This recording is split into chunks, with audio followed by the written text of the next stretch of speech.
Det her det er min matematikaflevering om eksponentiel udvikling. I opgave 1 der skal jeg udlede form for den eksponentielle udvikling, der går gennem punkterne 2,1 og 5,27.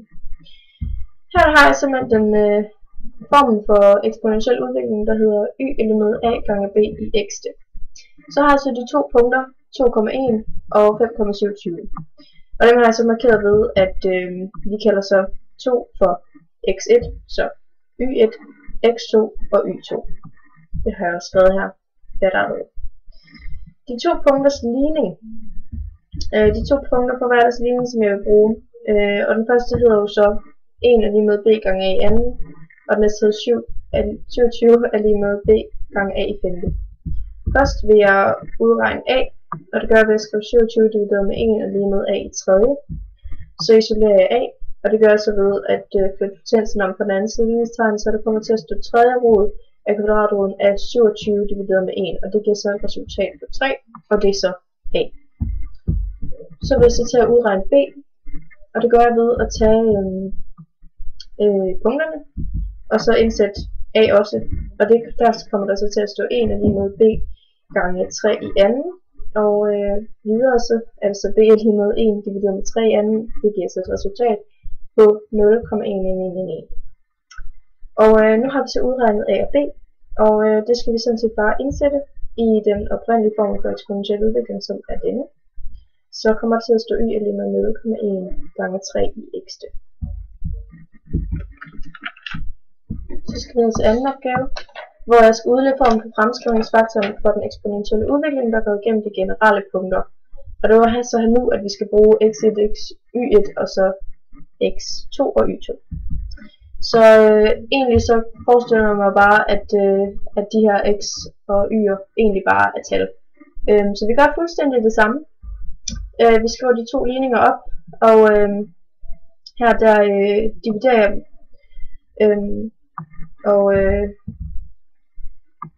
Så får jeg så først isoleret af,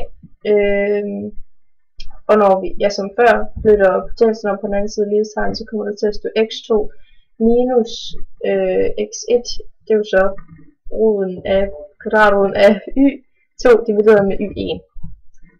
Og det får jeg så lavet om til y1 er lige med b gange a i x2. Og det giver så et slutresultat på b er lige med y1 divideret med a i anden. Og hermed så har vi så udregningen for a og udregningen for b. Og det kan jeg så bruge i opgave 3. Fordi nu skal jeg så bestemme forskriften for den eksponentielle udvikling, der går igennem punkterne 2,1 og 5,27 ved at anvende formlerne fra den opgave lige lavet, altså opgave 2. Det gør jeg således, at jeg så erstatter de her to punkter med, x og y, de bliver så erstattet af punkterne. Og det har jeg jo så gjort ved, at jeg har sat dem ind på de rigtige pladser, så der kommer til at stå den her formel. Og det er jo så formlen for a, og det giver 3. Og det samme gør jeg her nu, fuldstændig det samme, hvor jeg sætter tallene ind på de rigtige pladser. Og det er meget vigtigt, for ellers så får man et helt forkert resultat. I opgave 4, der skal jeg lige finde ud af, hvordan Yrsas og Thorleifs løn de udvikler sig. Og de udvikler sig på to forskellige måder. Vi får nogle oplysninger, som jeg skal bruge. Ved Thorleif, der får jeg at vide, at han får 17.000 kroner om måneden i løn, plus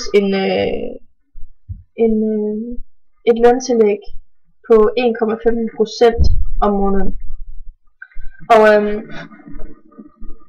det kan jeg jo så konkludere er en eksponentiel udvikling, fordi vi ganger med et procent. Altså når vi ganger det til, så vil der ske den her eksponentielle udvikling, fordi at der sker den her ændring, som ikke sker nede ved Yrsas. Hun får bare tillagt. Vi lægger bare nogle kroner til, vi lægger ikke en procent til. Og det er simpelthen forskellen. Og her der har jeg jo simpelthen bare sat vores oplysninger ind i den eksponentielle udviklingsformel. Ja, fordi det er jo slut lønnen, og så får vi så udregnet de to forskellige lønner, han får. Det samme gør vi hernede ved Yrsa. Så det her, det er jo så, hermed har vi så brugt formlen for den eksponentielle udvikling, og hernede har vi brugt formlen for den lineære. Så var jeg lige inde på GeoGebra og skrive det ind, så vi kan få det et visuelt billede på, hvad der egentlig sker. Jeg fandt et skæringspunkt på 9,58. Det er der de to lønner, de krydser hinanden, og hvor de har det samme resultat. Først startede det faktisk med, at Thorleifs løn den er lavest, men siden hans løn er eksponentiel, jamen så udvikler den sig meget hurtigere, og faktisk så efter den 10. måned, så får han faktisk højere løn end Yrsa, og den vil så stige mere end hendes vil. Ja. Nede i opgave 5, der får jeg lige på Excel. Nu kan vi starte med at kigge på spørgsmålet, fordi det handler om mængden af de her fisk over en 5-årsperiode. Og der skal jeg så undersøge, om der er tale om eksponentiel udvikling. Og jeg putter simpelthen oplysningerne ind her i 5-årsperioden, og her er fisk i tons, altså mængden af fisk. Og det har jeg skrevet ind. Jeg skal lige rette det op sådan der. Det har jeg så skrevet her. Ud af y-aksen, der er der så 5-årsperioden her årene. Og heroppe er mængden af fiskearten i tons. Ja, det er en eksponentiel udvikling. Der var ikke på nogen måde en passende streg ved den lineære. Vi kan se, at den udvikler sig anderledes. Og jeg fandt så ligningen her, og den vil jeg bruge til at udregne A og P. Og det har jeg jo gjort ved at skrive det der ESKP. Og med det, der indsatte jeg så det her tal. Og dermed så fandt jeg så A og B. Og dermed også den eksponentielle udviklingsligning. Og den er så her. Og det var sådan set det, jeg fandt ud af.